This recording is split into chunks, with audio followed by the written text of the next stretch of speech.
বা আব্বার রাখা এটা আমার নাম। আচ্ছা আমি বক্তা, এটা আমার নাম না এটা আমার গুণ? হ্যাঁ, গুণ, আমার সিফাত, তাই না? আমি ডক্টর, এটা কি? আমার গুণ। আম, আম, হিমসাগর, আমার না হিমসাগর, হিমসাগর ওটা তার নাম, তাই না? আমটা খুব মিষ্টি, মিষ্টিটা তার নাম না তার গুণ? গুণ। আল্লাহর একটাই নাম, তার নাম আল্লাহ। বোঝাতে পেরেছি? বাকি থাকলো 99টা শব্দ, তাই না? মানে থাকলো আপনার 98টা, তাই তো?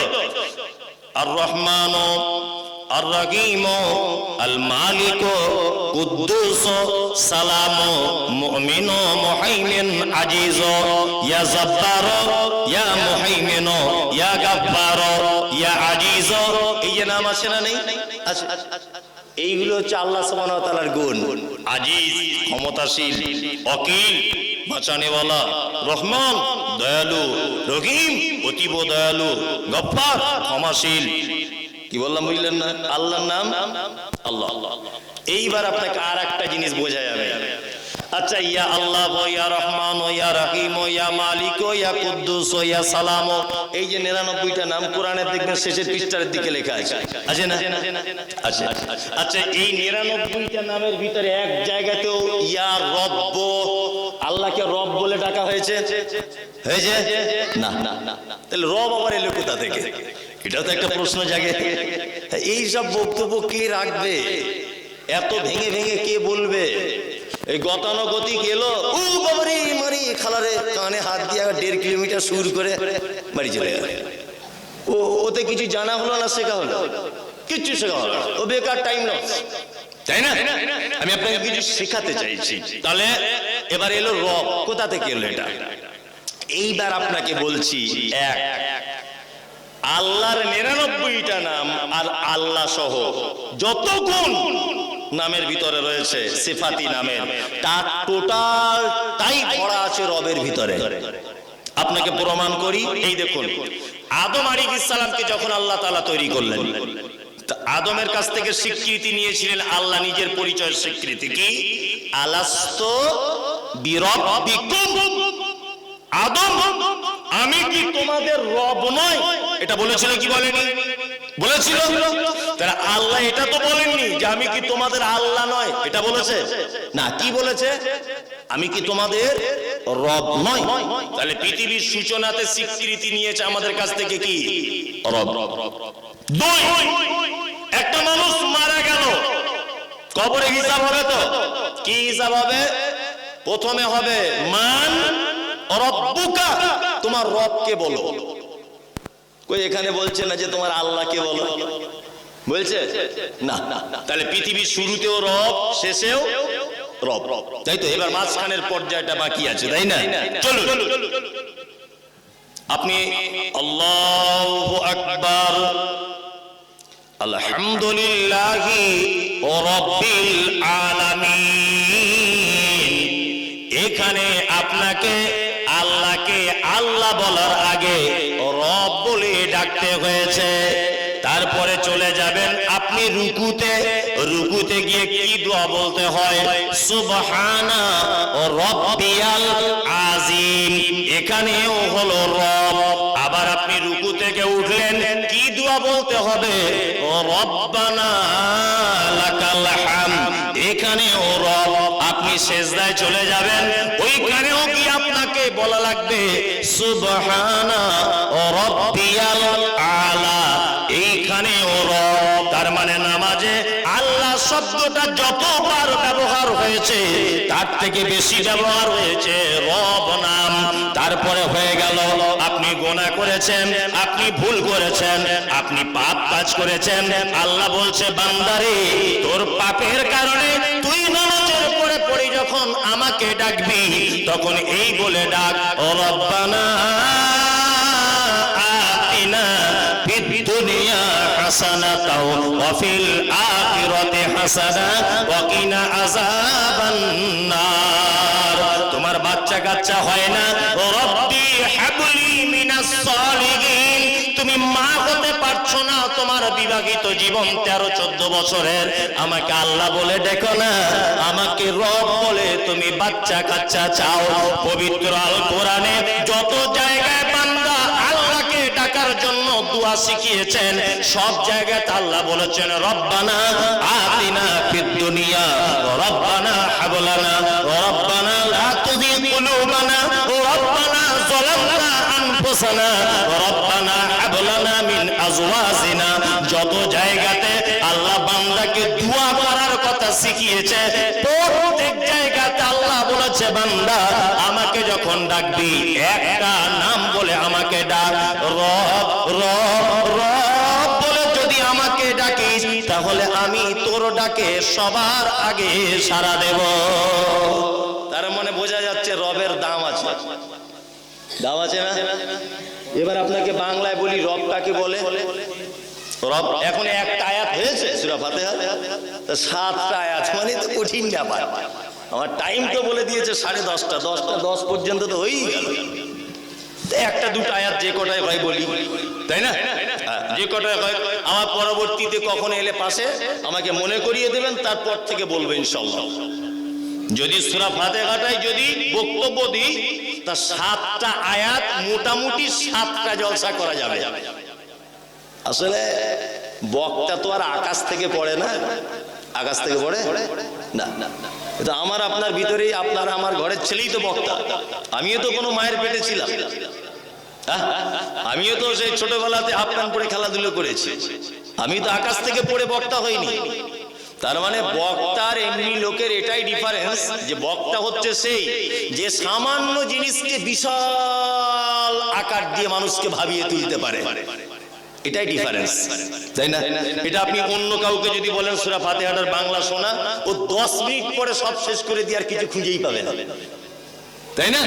জি, আমি আপনাকে রবের বাংলা বলে দিই। আমার দিকে ফিরুন।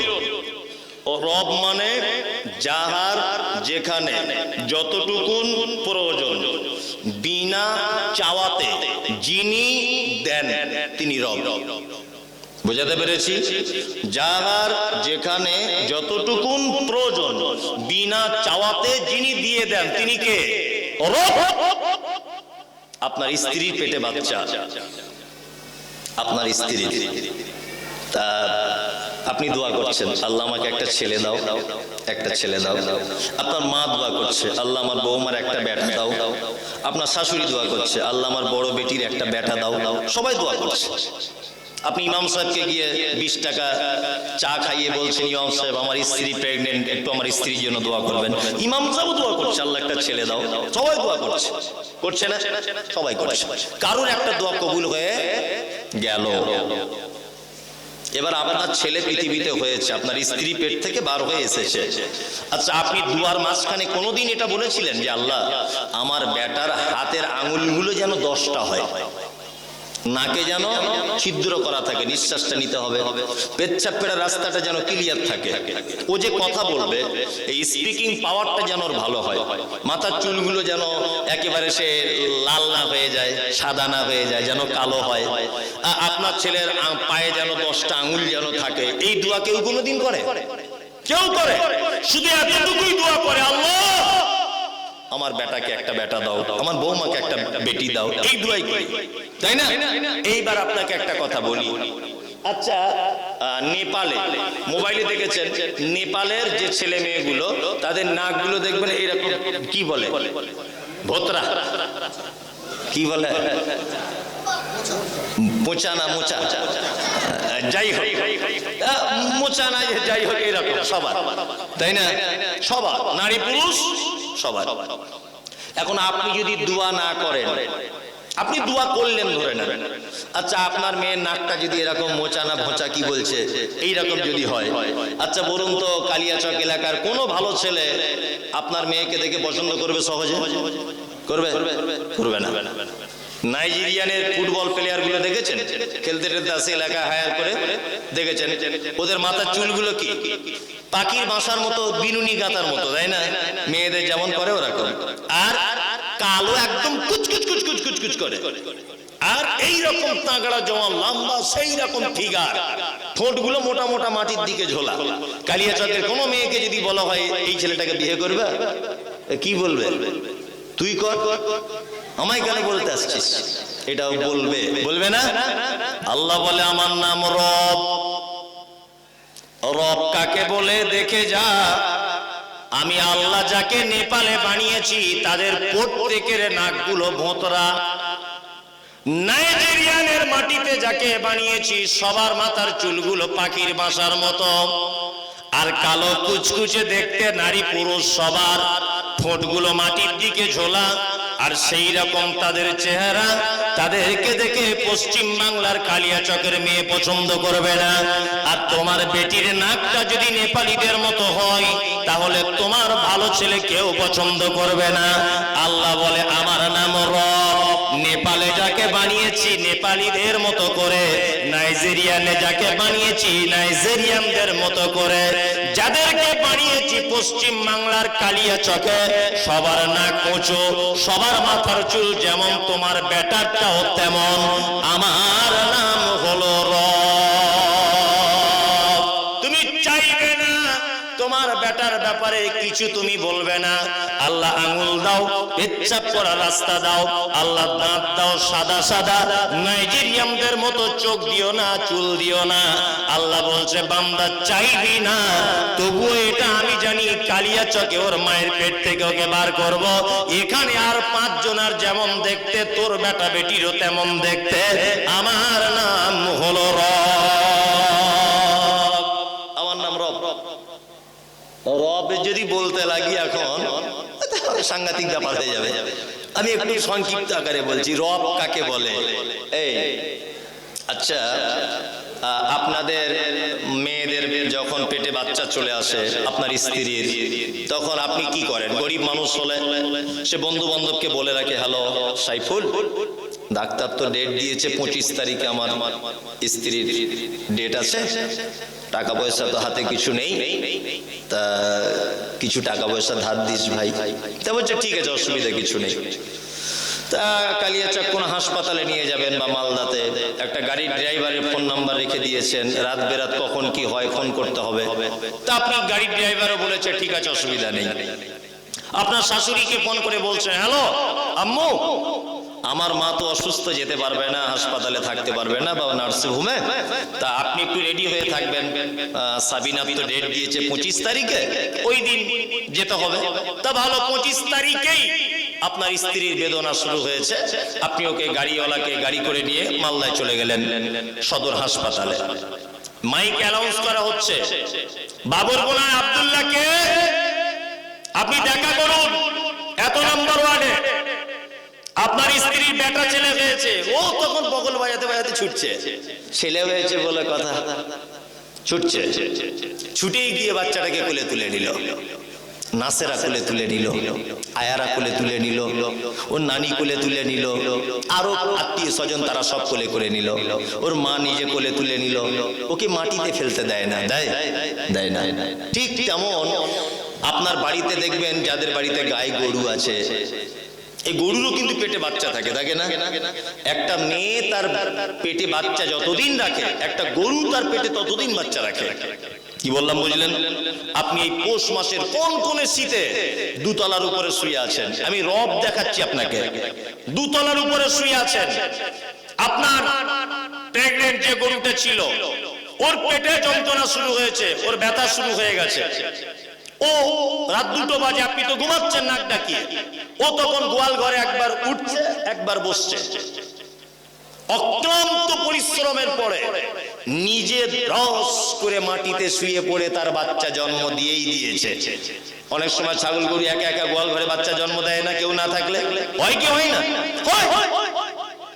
বাচ্চা জন্ম দেওয়ার পরে গাভীর চোখ দিয়ে পানি পড়ছে, আর গাভী তার বাচ্চাকে বলছে, বাবু তোর নানিও নেই, তোর দাদিও নেই, আদর করার মতো কেউ নেই তোর, কে তোকে কোলে তুলে নেবে?